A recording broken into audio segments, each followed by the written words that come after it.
Apa judulnya Bapak Ibu? Makna perjamuan kudus. Mari kita buka Alkitab kita, Yohanes 6 ayat 56. Ini ucapan Tuhan Yesus, barang siapa makan dagingku dan minum darahku, kata Tuhan Yesus, ia tinggal di dalam aku dan aku di dalam dia. Ya, sekarang lihat kepada saya. Jadi ucapan Tuhan Yesus adalah pada saat kita perjamuan kudus, kita makan daging Yesus, kita minum darah Yesus, maka pada saat itu kita di dalam Yesus, Yesus di dalam kita. Haleluya. Kita menyatu dengan Yesus, Bapak Ibu. Dan ketika kita menyatu dengan Yesus, kita juga menyatu dengan Bapa yang di surga. Dan apa hasilnya Bapak Ibu ketika kita menyatu dengan Yesus? Maka apa yang Yesus alami dari Bapa, kita alami juga. Karena kita menyatu dengan Yesus. Amin.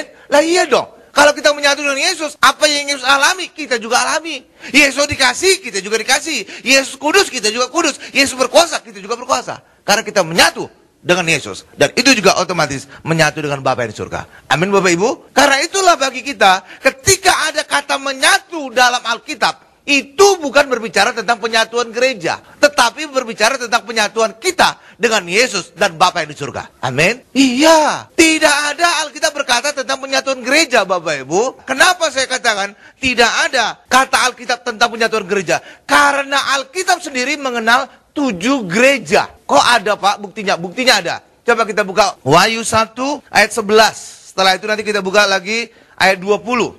Katanya, apa yang kau lihat, tuliskanlah di dalam sebuah kitab dan kirimkanlah kepada ke-7 jemaat atau ke-7 gereja.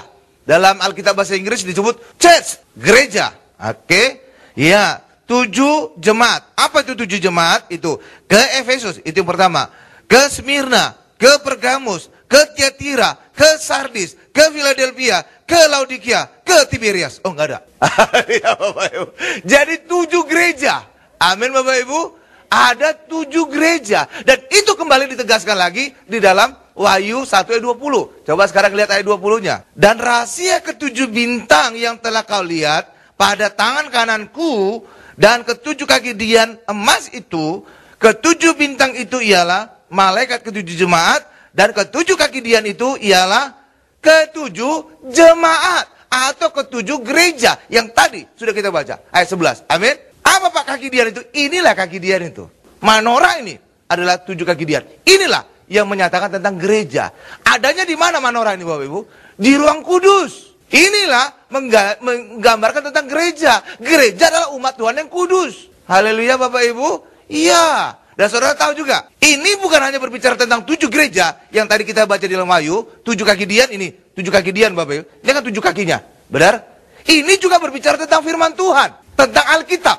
Ya, kalau saudara lihat di dalam Keluaran, nggak usah saudara buka, dikatakan bahwa kaki dian ini terdiri dari 66 komponen. 66 komponen itu sama dengan 66 kitab yang ada di dalam Alkitab kita.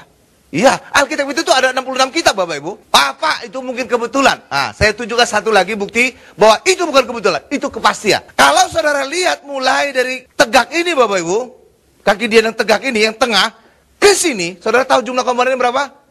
39. Sedangkan dari ini, 3 ini, komponen sini, 27. Nah, ini berbicara tentang 39 kitab perjanjian lama dan 27 kitab perjanjian baru. Tuh, makin dekat. Nggak terbantahkan lagi Bapak Ibu. Haleluya. Ini berbicara bukan hanya 7 gereja. Ini juga berbicara tentang Alkitab kita. Haleluya. 66 kitab, 39 kitab perjanjian lama, dan 27 kitab perjanjian baru.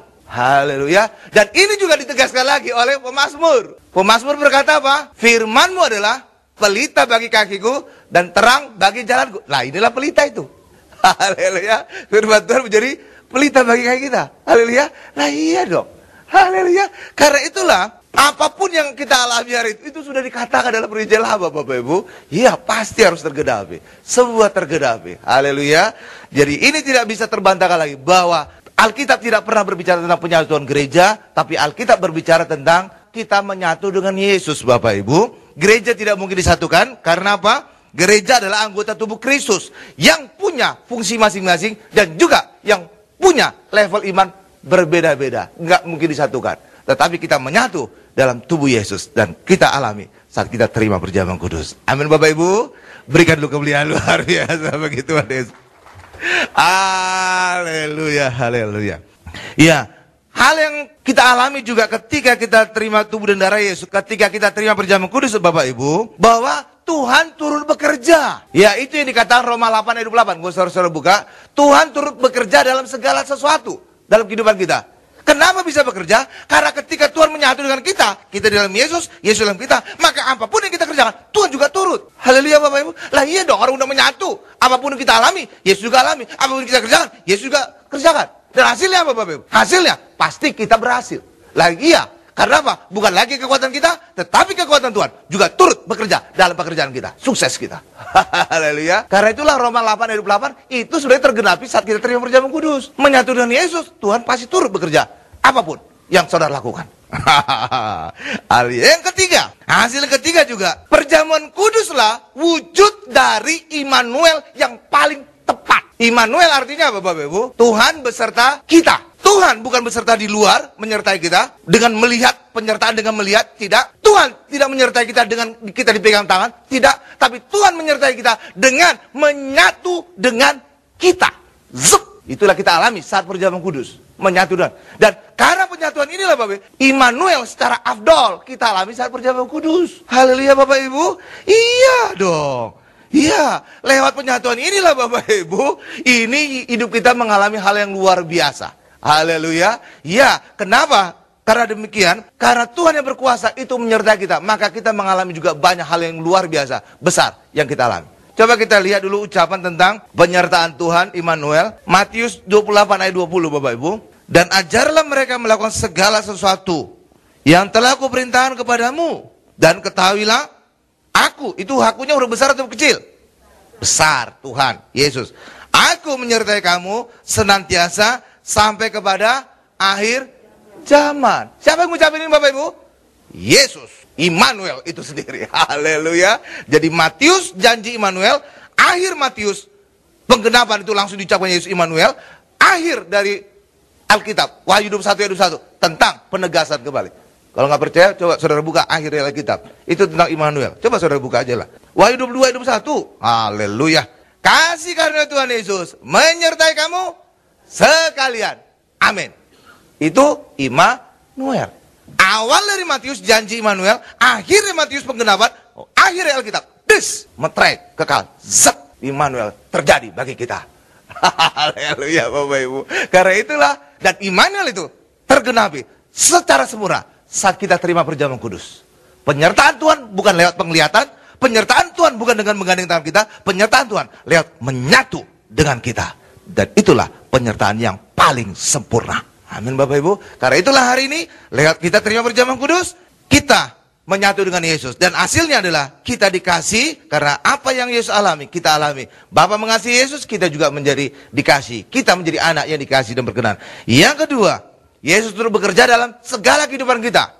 Dan itu terjadi. Karena itulah bagi kita hari ini, Alkitab juga menegaskan, jika Allah di pihak kita, siapa lawan kita? Penyakit saudara sembuh, segala resesi saudara dipulihkan, segala keterikatan saudara lepaskan. Kenapa? Karena Tuhan bekerja dalam segala suatu kehidupan kita. Amin. Sehingga kemenangan kita alami. Yang ketiga, Tuhan menyertai kita. Immanuel itu menjadi menegaskan bagi kita. Saudara tidak perlu takut lagi. Apapun bencana, apapun mara bahaya, saudara tetap terpelihara sempurna. Saudara tidak akan dirusakkan. Minyak dan anggur tergenapi dalam kehidupan kita. Amin. Berikan kemuliaan luar biasa bagi Tuhan Yesus. Sekarang kita masuk pada bagian kedua Bapak Ibu. Perjamuan kudus kita makan tubuh Yesus. Matius 26 ayat 26. Dan ketika mereka sedang makan, Yesus mengambil roti. Saudara stabilo rotinya Bapak Ibu. Roti, benar ya roti ya, ucapan Yesus. Ya oke. Oh ini tulisan, belum ucapan. Nah, mengucap berkat memecah-mecahkannya, lalu memberikan kepada murid-muridnya dan berkata, ini baru ucapan Yesus. Ambillah, makanlah, inilah tubuhku. Sekarang lihat kepada saya. Saya akan menekankan sesuatu di sini Bapak Ibu. Pada saat perjamuan kudus, Yesus mengambil roti, beneran roti, benar ya Bapak Ibu ya. Sama seperti ini. Ini saya angkat juga roti atau hosti. Tetapi ketika sudah didoakan, Yesus telah mengangkat, Yesus telah mengucap syukur. Maka ketika diberikan kepada murid-murid, ini bukan lagi roti.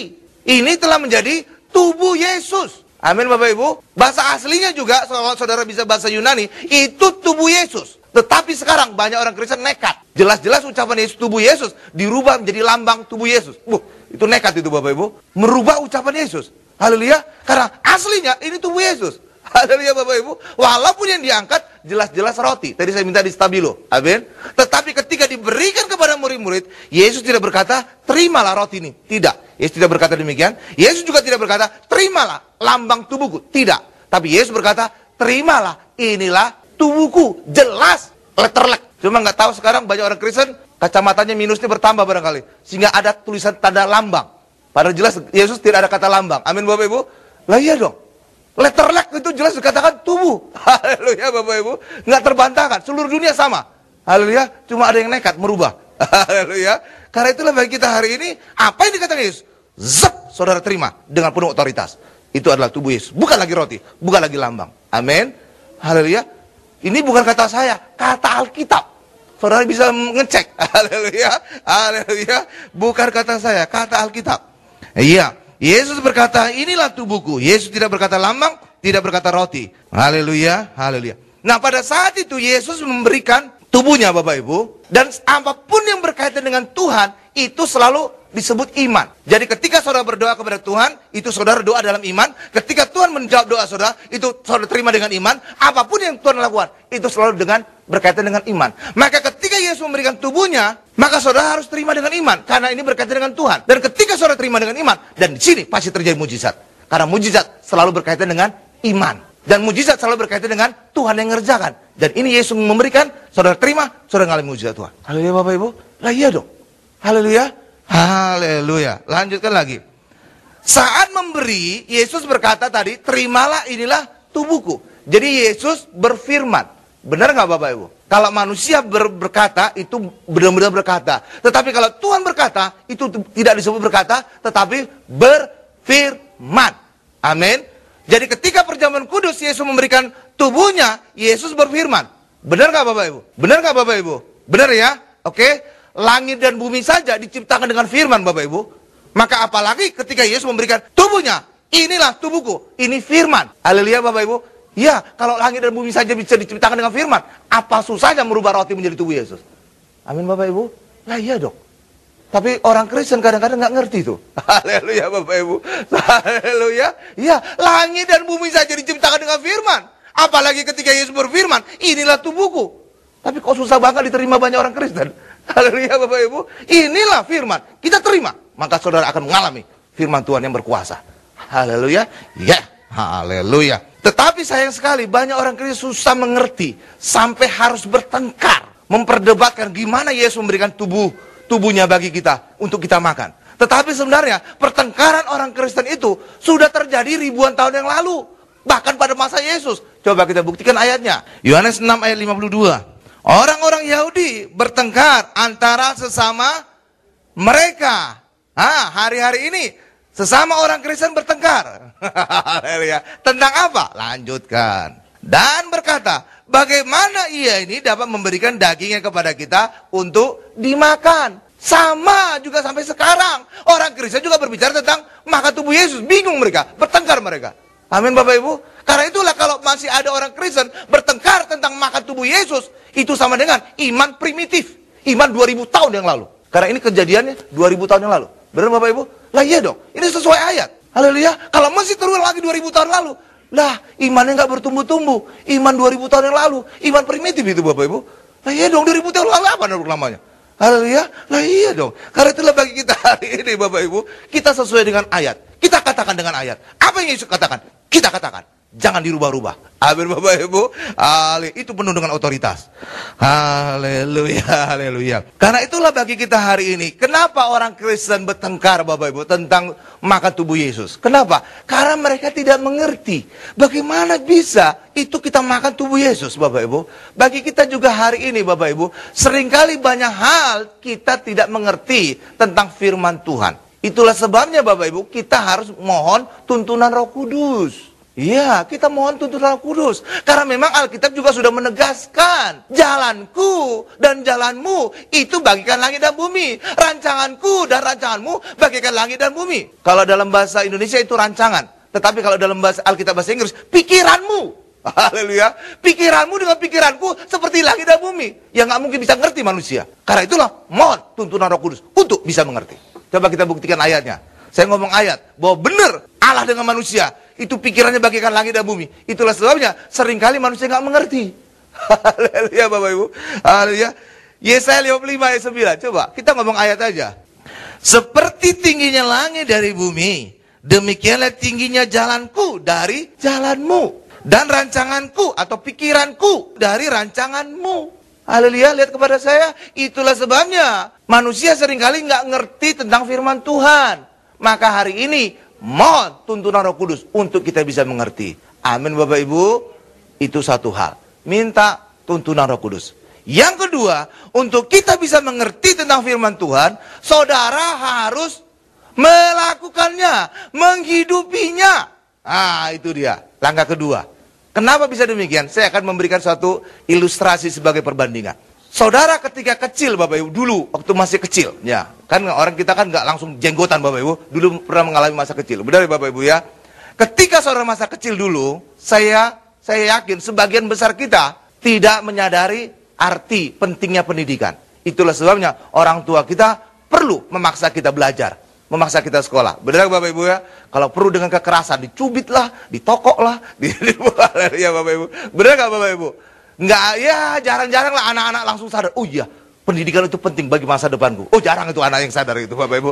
Jarang itu, jarang. Haleluya. Orang tua tahu. Itulah sebabnya orang tua harus memaksa anak untuk bisa tetap belajar. Haleluya Bapak Ibu. Nah itulah mungkin kita alami sebagian kita. Kita harus dipaksa oleh orang tua kita belajar. Kenapa? Karena kita nggak ngerti artinya pendidikan pada masa kita kecil. Amin Bapak Ibu. Haleluya. Ya. Orang tua kita memaksa kita. Nah, apa hasilnya? Ketika kita dipaksa, mau nggak mau kita akhirnya belajar. Amin Bapak Ibu. Dan apa terjadi? Ketika kita belajar, pasti kita bisa naik kelas, naik kelas, naik kelas, naik kelas. Dan akhirnya bisa sampai seperti sekarang ini, kondisi kita. Dan apa hasilnya sekarang ini? Saudara ngerti betapa pentingnya arti pendidikan itu bagi kita. Amin. Bagi karir kita, bagi kehidupan kita. Hal yang sama juga dengan firman Tuhan. Saudara mungkin nggak ngerti sebelumnya tentang firman Tuhan. Untuk mengerti, maka saudara harus melakukannya. Walaupun kadang-kadang nggak ngerti, tapi walaupun dengan terpaksa, saudara lakukan, saudara hidupi. Dan maka saudara akan naik kelas secara iman, naik kelas. Sampai akhirnya, saudara ngerti. Oh, firman Tuhan ini maksudnya ini, memberikan masa depan bagi kehidupanku. Amin. Nah iya dong. Karena itulah bagi kita hari ini, ketika saudara nggak ngerti, udah minta tuntunan Roh Kudus. Tanya kepada Tuhan. Dan saudara hidupi. Maka saudara akan naik kelas. Dan suatu ketika, saudara akan mengerti bahwa rancangan Tuhan, firman Tuhan itu indah bagi kita. Memberikan masa depan yang luar biasa bagi kita. Berikan kemuliaan luar biasa bagi Tuhan Yesus. Haleluya. Ya, itulah sebabnya Bapak Ibu, firman Tuhan itu tidak cocok untuk diperdebatkan. Tapi untuk dilakukan, untuk dihidupi. Kenapa firman Tuhan tidak cocok untuk diperdebatkan? Karena kalau kita berdebat, iman setiap orang itu bisa beda-beda. Bagaimana mungkin iman yang berbeda, yang satu tinggi, satu rendah, berdebat, yang gak ketemu, debat kusir terus itu Bapak Ibu. Haleluya, lah iya dong. Haleluya, sama seperti juga tentang baptisan lah. Saya ambil contoh tentang baptisan. Gereja Tiberias punya iman dari Bapak Gembala Sidang kita, dari pendeta-pendeta, bahwa baptisan adalah baptisan selam. Tapi di luar Tiberias ada baptisan lain. Benar nggak? Kalau berdebat, pasti debat kusir itu. Haleluya. Itulah sebabnya bagi kita Bapak Ibu, kalau saudara ada Tiberias, mari imani saja apa yang menjadi iman Bapak Gembala Sidang. Maka saudara akan mengalami manfaatnya. Dan saat itu kemudian saudara akan mengerti, oh ternyata baptisan itu benar ada kuasanya. Amin. Kalau diperdebatkan nggak sampai, nggak bakal ketemu. Imannya sudah beda. Nggak ketemu itu Bapak Ibu. Benar nggak? Lah iya dong. Karena itulah firman Tuhan bukan untuk diperdebatkan, tapi untuk hidup dilakukan. Dan yang kedua, firman Tuhan itu bisa dibuktikan. Kuasanya. Bukan sekedar perkataan, tetapi ada kuasa. Dan sama seperti perjanjian kudus, itu diberikan firman. Yesus memberikan firman. Saudara terima, saudara alami kuasanya. Saudara disembuhkan, saudara diberkati, saudara lepaskan. Amin. Karena itulah bagi kita hari ini Bapak Ibu, mari kita terima perjamuan kudus, kita terima tubuh Yesus. Maka hari ini ada kuasa di dalam kehidupan kita. Berikan kemuliaan luar biasa bagi Tuhan Yesus. Haleluya. Haleluya. Sekarang kita masuk pada bagian ketiga Bapak Ibu. Matius 26 ayat 27 sampai 28. Sesudah itu siapa ini Yesus mengambil cawan, mengucap syukur, lalu memberikannya kepada mereka dan berkata, minumlah kamu semua dari cawan ini, sebab inilah darahku. Yesus tidak berkata terimalah anggur ini, tidak. Terimalah lambang darahku, tidak. Tapi Yesus berkata, terimalah, inilah darahku. Bahasa asli juga darah, Bapak Ibu. Haleluya. Karena itu jangan dirubah-rubah. Haleluya. Jangan ditambah-tambah kata lambang, jangan. Itu aslinya ucapan Yesus adalah darah Yesus. Amin. Oke. Sebab inilah darahku, darah perjanjian, yang ditumpahkan bagi banyak orang untuk pengampunan dosa. Sekarang lihat kepada saya. Jadi Yesus memberikan cawan itu berisi anggur itu ke semua Bapak Ibu, tanpa terkecuali. Dan itu mempunyai arti bagi kita hari ini. Perjamuan kudus juga, darah Yesus, semua orang bisa menerima. Bukan hanya pendetanya saja, bukan hanya imamnya. Semua kita menerima, termasuk juga anak-anak kita. Cuma anak-anak tidak mengangkat, tidak mendoakan. Tapi saudara orang tuanya yang ngangkat dan saudara berikan. Bayi juga bisa terima, tetesin aja. Jangan kasih semua Bapak Ibu ya. Belum siap dia menerima sebanyak ini. Amin. Tetesin aja. Haleluya. Sisanya ibunya minum. Oke Bapak Ibu ya. Ya. Jadi semua. Karena Yesus juga berkata semua. Jangan dirubah-rubah. Itu kata semua itu benar ada. Haleluya. Berbicara tentang cawan Bapak Ibu. Saudara mungkin akan ketemu istilah cawan itu di kitab Wahyu. Tetapi ketika berbicara tentang cawan, itu berbicara tentang murka Allah. Benar Bapak Ibu ya? Iya kan? Saudara mungkin bertanya, Pak, kenapa di akhir zaman yang dikatakan dalam kitab Wahyu berbicara lagi tentang murka Allah? Bukankah Yesus telah meminum semua murka Allah? Yesus tidak dikatakan bahwa meminum setengah, disisain nanti pada akhir zaman. Nggak ada Bapak Ibu. Nggak ada kan? Gelap semua Bapak Ibu, habis semua. Dan Yesus di atas kayu salib berkata, sudah selesai. Semua murka Allah telah diminum. Tetapi kenapa pada akhir zaman yang ditulis dalam kitab Wahyu ada lagi cawan murka Allah? Sampai 7 lagi. Haleluya Bapak Ibu. Ya, 7 cawan murka Allah. Haleluya. Ya, haleluya. Kenapa ada? Karena pada akhir zaman nanti banyak orang akan menolak, murtad kepada Yesus. Itu khotbah tersendiri nanti Bapak Ibu. Ya, itu tentang akhir zaman. Oke? Tapi itulah kita pegang cawan murka Allah. Tetapi ketika Yesus memberikan kepada murid-murid cawan ini bukan lagi murka Allah, karena itu berisi darah Yesus yang berisi pengampunan dosa. Amin Bapak Ibu. Haleluya. Iya, itu satu hal. Dan kita tadi juga melihat bahwa semua itu diberikan, termasuk juga Yudas. Tetapi Yudas mendapatkan suatu perlakuan spesial. Karena Yesus bukan hanya memberikan perjamuan, tetapi juga memberikan tubuh yang dicelupkan. Haleluya. Coba kita lihat ayatnya. Yohanes 13 ayat 26 sampai 27. Jawab Yesus, dialah yang kepadanya aku akan memberikan roti sesudah aku mencelupkannya. Sesudah berkata demikian, ia mengambil roti, mencelupkannya, dan memberikannya kepada Yudas, anak Simon Iskariot. Dan sesudah Yudas menerima roti itu, ia kerasukan iblis. Kerasukan iblis saudara Stabilo, nanti saya jelaskan. Kerasukan iblis, sudah? Maka Yesus berkata kepadanya, apa yang hendak kau perbuat, perbuatlah dengan segera. Kenapa Yudas bisa kerasukan iblis? Jawabannya kita buka Imamat 16 ayat 5. Dari umat Israel ia harus mengambil 2 ekor kambing jantan untuk korban penghapus dosa dan 1 ekor domba jantan untuk korban bakaran. Sekarang loncat ke ayat 8. Dan harus membuang undi atas kedua kambing jantan itu, sebuah undi bagi Tuhan dan sebuah bagi Azazel atau setan. Azazel itu gambaran setan Bapak Ibu. Jadi 2 kambing tadi harus diundi, mana untuk Tuhan, mana untuk Azazel. Mana korban untuk Tuhan, mana korban untuk iblis. Oke, lanjutkan. Ayat 9. Lalu Harun harus mempersembahkan kambing jantan yang kena undi bagi Tuhan itu dan mengolahnya sebagai korban penghapus dosa. Mengolahnya artinya memisahkan darah dan dagingnya, atau darah dan tubuhnya. Dan ini nanti menjadi gambaran tentang tubuh dan darah Yesus. Harus terpisah. Kita terima terpisah. Nanti kita makan tubuh Yesus, lalu kita makan darah Yesus. Jadi nggak boleh digabung. Nggak boleh saudara angkat barengan gini Bapak Ibu.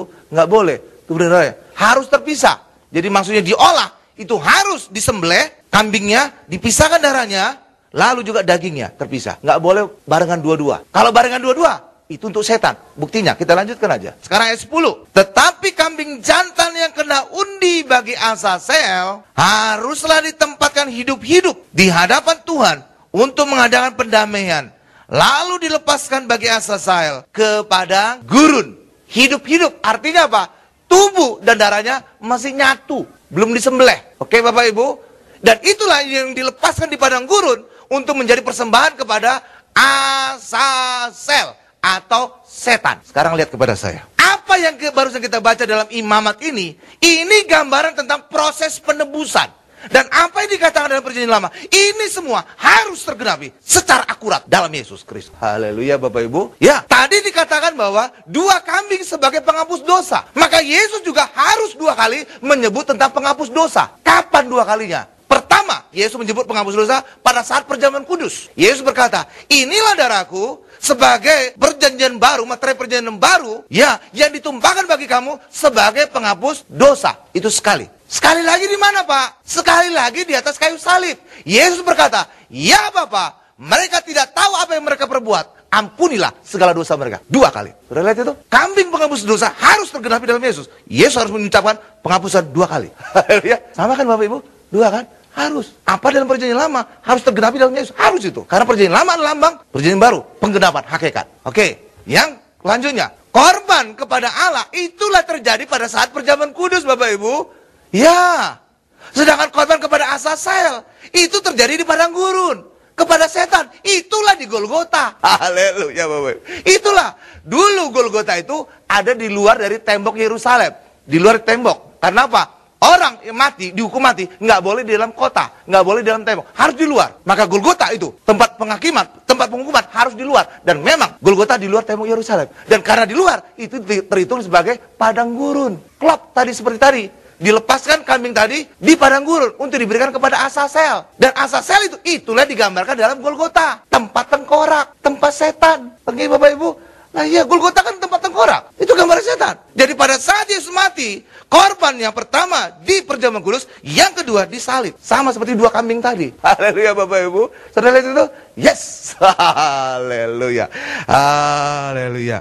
Karena itulah bagi kita hari ini Bapak Ibu. Kita hari ini, kita mengalami penggenapan itu dalam Yesus semuanya. Haleluya. Haleluya. Haleluya. Ya, jadi korban pertama, kambing pertama itu terjadi saat perjamuan kudus. Dan yang kedua adalah pada saat di Golgota Bapak Ibu. Nah, pada saat juga tadi kita sudah baca Matius 26 ayat 28 dikatakan tadi bahwa Yesus berkata, inilah darahku. Berbicara tentang darah, itu pada masa dulu, itu berbicara tentang nyawa. Jadi pada saat perjamuan kudus, Yesus telah memberikan nyawanya pada murid-muridnya. Oke Bapak Ibu, jadi secara rohani, Yesus mati pada saat perjamuan kudus. Kok bisa Pak? Ada istilah mati rohani? Saya akan memberikan perbandingan. Pada saat Adam dan Hawa Bapak Ibu, Allah berkata kepada Adam dan Hawa, pada saat engkau makan buah itu, engkau akan mati. Dan pada akhirnya benar dimakan oleh Adam dan Hawa. Akhirnya mereka mati nggak Bapak Ibu? Mati nggak mereka Bapak Ibu? Adam dan Hawa. Secara rohani mereka mati. Pada detik itu juga. Karena sudah langsung terpisah dengan Bapa di surga. Jatuh dosa, dosa tidak mungkin bersatu dengan Allah yang kudus. Amin.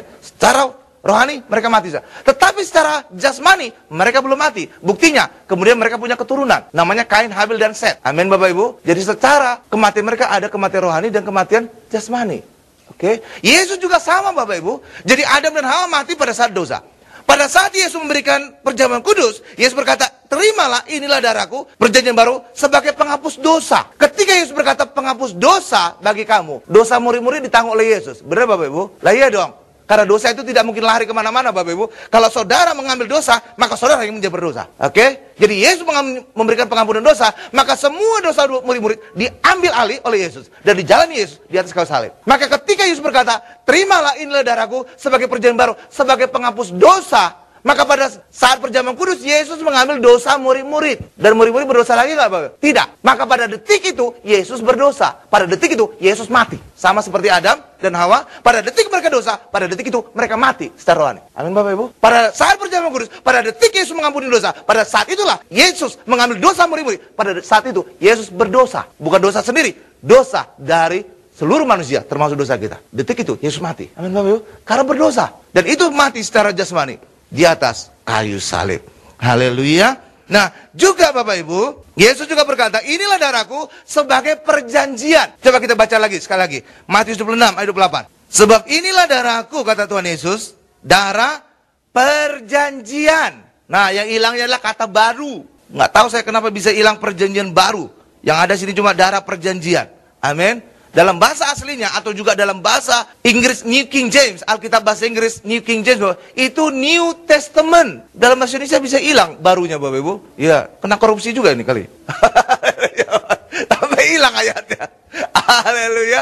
Haleluya. Jadi lengkapnya adalah inilah darahku, darah perjanjian baru. Karena darah Yesus menjadi meterai perjanjian baru. Haleluya. Iya dong, bukan perjanjian lama. Perjanjian lama itu pada masa Musa. Oke? Saya lanjutkan lagi. Darah perjanjian baru yang ditumpahkan loh Bapak Ibu. Bukan dikicrit-kicrit, bukan dipercik, ditumpahkan. Saudara mandi darah Yesus bagi banyak orang untuk pengampunan dosa. Oke. Karena itulah bagi kita hari ini Bapak Ibu, lewat darah Yesus itu menjadi meterai perjanjian baru. Dalam Yesus kita hidup dalam perjanjian baru. Jangan lagi saudara hidupi kehidupan seperti orang Israel zaman dulu, hidup dalam Taurat. Enggak. Kita hari ini hidup dalam perjanjian baru. Karena lewat kita terima Yesus, lewat terima perjamuan kudus, terus materai perjanjian baru dimulai. Haleluya Bapak Ibu. Iya, karena itulah penting kata baru tadi. Tapi kok bisa hilang lagi tuh di kita bahasa Indonesia. Padahal itu penting Bapak Ibu. Karena perjamuan kudus menjadi materai di awalnya perjanjian baru. Secara Alkitab, secara kitab, memang mulai perjanjian baru kitab Matius. Tetapi secara hakikat pada saat perjamuan kudus. Karena materai perjanjian harus materai darah. Pada masa dulu perjanjian lama Taurat itu dimeteraikan oleh darah hewan. Itu terjadi di kaki gunung Sinai Bapak Ibu.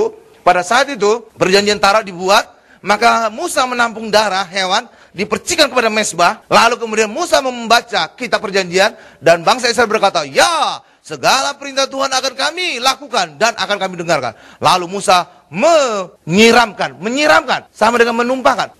Bangsa Israel ditumpahkan darah hewan Bapak Ibu. Maka pada detik itulah perjanjian lama Taurat terjadi. Haleluya. Hal yang sama, perjanjian baru terjadi pada saat Yesus menumpahkan darahnya saat perjamuan kudus.